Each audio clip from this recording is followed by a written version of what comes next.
बिस्मिल्लाहिर्रहमानिर्रहीम। अस्सलाम वालेकुम नाज़रीन, मैं हूं ज़ुबैर अली खान और आप मुझे फेसबुक और यूट्यूब चैनल पर देख रहे हैं। नाज़रीन, मिलिट्री कोर्ट्स में सिविलियन का जो ट्रायल है उसके हवाले से जितनी तशवीश पाई जा रही थी गुज़िश्ता दिनों में, अब अहम इंकशाफ हुआ है और मिलिट्री कोर्ट्स में सिविलियंस का ट्रायल का बाकायदा आगाज़ हो चुका है। इस हवाले से बहुत सारी चीज़ें जो हैं वो खुफिया रखी जा रही हैं। मिलिट्री कोर्ट्स में सिविलियंस के कौन कौन से सिविलियंस का ट्रायल किया जा रहा है, किन शहरों से उनका ताल्लुक है, इस पर बात करेंगे। और उसके अलावा साबिक वज़ीर आज़म नवाज शरीफ जो वतन वापस आने के तैयारियां कर रहे हैं, दुबई से वो वतन वापस आएंगे पाकिस्तान के लिए, जो 21 अक्टूबर का दिन उन्होंने मुख्तस किया है, उसकी क्या तैयारियां हैं और जहाज़ में कितने लोग सवार होंगे उनके साथ साथ, और उनका सियासी मुस्तकबिल क्या इतना ही ताबनाक होगा जितना इस वक्त बताया जा रहा है। इस सारी सूरत हाल पर आज के वीलॉग में हम जो है वो अहम बातें करेंगे। मिलिट्री कोर्ट्स में ट्रायल के हवाले से हफीजुल्लाह नियाजी जो कि हसन नियाजी के वालिद भी हैं, उन्होंने गुज़िश्ता 2 रोज़ कबल जो है वो एक ट्वीट की थी और उसके बाद एक तशवीश की लहर दौड़ गई थी कि क्या वाकई ऐसा हो रहा है।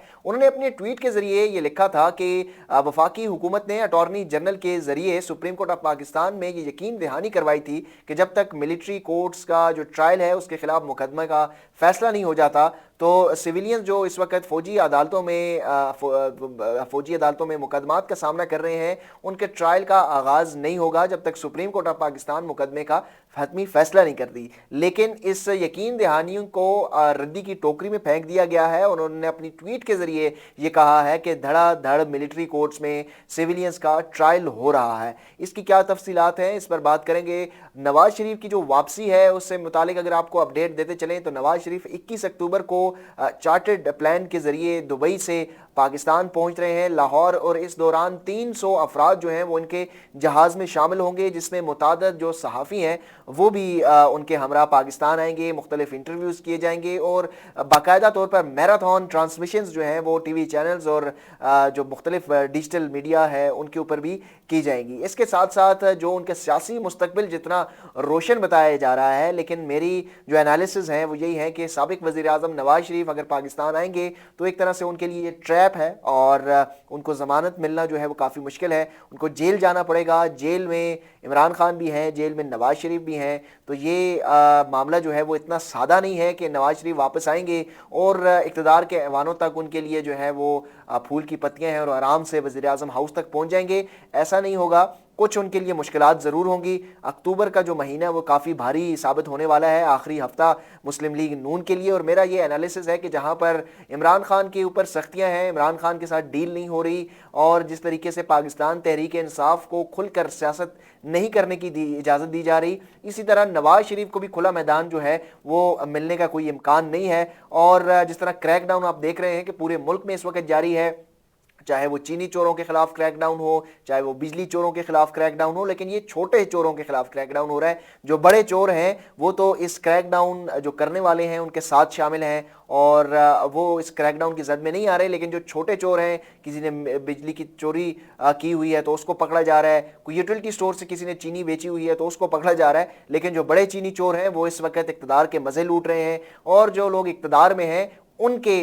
जो है वो गुड बुक्स में है, तो इसलिए उनके ऊपर तो हाथ नहीं डाला जाला। तो नवाज शरीफ के लिए भी कोई आसान रास्ता नहीं है और उनको भी एक तरह से मेरा ये ख्याल है कि वो ट्रैप होंगे और वो आएंगे तो उनके लिए बड़ी मुश्किलात हैं। मुस्लिम लीग नून के लिए भी काफ़ी ज़्यादा मुश्किलात हैं क्योंकि अभी तक वो उनकी गुड बुक्स में शामिल नहीं हुए, क्योंकि उनके अंदर जो इस्टेब्लिशमेंट से बदला लेने के लिए एक आस, एक उम्मीद, एक ख्वाहिश है, वो शायद उनको जो है वो ले डूबेगी। और अब वो आते हैं तो क्या होगा ये तो हम आपको बताएंगे ही, लेकिन चलते हैं मिलिट्री कोर्स में जो ट्रायल हो रहा है उस पर बात कर लेते हैं। आज हफीजुल्लाह नियाजी साहब ने अपने बेटे हसन नियाजी से भी मुलाकात की है। वो अभी मिलिट्री कोर्ट का जो मुकदमा है उसका सामना कर रहे हैं। उन्होंने उस मुलाकात के बाद एक ट्वीट के ज़रिए ये पैगाम दिया है कि हसन नियाजी जो है थे वो काफ़ी ज़्यादा मुतमईन हैं, हशाश बशाश हैं और साबित कदम हैं, और साथ में उन्होंने कहा है कि अल्लाह ताला जो है वो हमारे लिए जो मुश्किलात हैं वो आसानियाँ करे। इसके साथ साथ पाकिस्तान तहरीक इंसाफ ने ये इंकशाफ किया है और ये ख़त भेजा है अटॉर्नी जनरल को,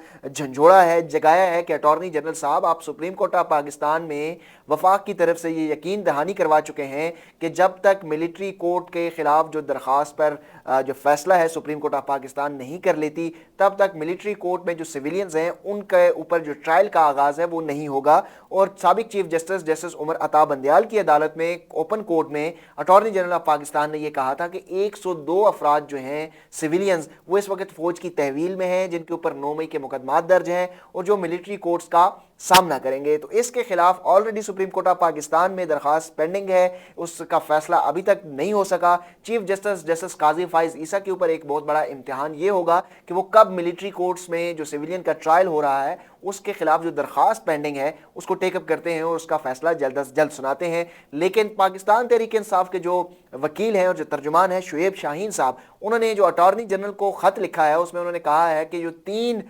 शहरों में कैद हैं पाकिस्तान तहरीक इंसाफ के कारकुनान कह लें या सिविलियंस कह लें, जिनको 9 मई के मुकदमे में गिरफ्तार किया गया था और जो फौज की तहवील में हैं, उनके खिलाफ ट्रायल का आगाज़ हो चुका है। उन्होंने कहा है कि मालाकंड और उसके साथ साथ पेशावर में जो है वो जो मिलिट्री कोर्ट्स के जो मुकदमात का सामना कर रहे हैं उनका ट्रायल का आगाज़ बाकायदा तौर पर हो चुका है। और ये एक बहुत बड़ा इंकिशाफ किया है कि मिलिट्री कोर्ट में अब सिविलियंस का ट्रायल का बाकायदा तौर पर आगाज़ हो चुका है। अब उनके खिलाफ जो है वो क्या उनको चार्जशीट किया जाएगा, किस तरीके से उनको जो है वो अपनी डिफेंस का मौका दिया जाएगा, क्योंकि ट्रायल का आगाज़ हो गया है, उसको खुफिया रखा जा रहा है। जब ट्रायल के आगाज़ को इतना खुफिया रखा जा रहा है तो ये फेयर ट्रायल को जो तकाजे हैं उसको कैसे पूरा करेगा, इसके ऊपर बहुत बड़ा सवालिया निशान है। और उसके साथ साथ एक मामला जो कि सब जुडिस है, सुप्रीम कोर्ट ऑफ पाकिस्तान में सबसे बड़ी अदालत में एक मामला जो है वो ज़ेरे इल्तवा है, उसके बावजूद पैरेलल एक अदालत में जो है वो ट्रायल शुरू कर दिया गया है। तो ये इस तरह से चीफ जस्टिस काजी फाइज ईसा की जो अदालत है उसको भी चैलेंज किया गया है। अब ये देखना होगा कि जस्टिस काजी फाइज ईसा जो हमेशा से सुप्रीम कोर्ट ऑफ पाकिस्तान, जो रूल ऑफ लॉ, जो आइन की बात करते हैं, उनको जो पैरेलल कोर्ट है उसमें जो ट्रायल हो रहा है उसके ऊपर वो क्या एक्शन लेते हैं, कितनी जल्दी वो इस मुकदमे को टेकअप करते हैं और कितनी जल्दी इसका फैसला सुनाते हैं। क्योंकि आम शहरी जो है वो इस वक्त फौजी अदालतों का सामना कर रहे हैं और फौजी अदालतें पाकिस्तान के आइन के मुताबिक इस वक्त वो जो है वो आइनी नहीं है बल्कि वो गैर आइनी है। और उनके ऊपर अगर किसी को सज़ा होती है तो ये एक बहुत बड़ा जुडिशल सिस्टम के ऊपर भी सवाल होगा कि एक जुडिशल सिस्टम पूरे पाकिस्तान में मौजूद है और पैरेलल एक और जुडिशल सिस्टम जो है वो काम कर रहा है, क्योंकि इसके ऊपर जो बैनुल अक़वामी तंजीमें हैं वो भी अपना सवाल जो है वो उठा चुकी हैं। तो अब जस्टिस काजी फाइज ईसा का एक नया इम्तिहान एक तरह से शुरू हो चुका है। देखना होगा कि वो इस इम्तिहान में कितने साबित कदम साबित होते हैं, ये तो आने वाला वक्त ही बताएगा। अगले आने वाली वीलॉग तक मुझे दीजिए इजाज़त। अपना ढेर सारा ख्याल रखिएगा। अल्लाह हाफिज़।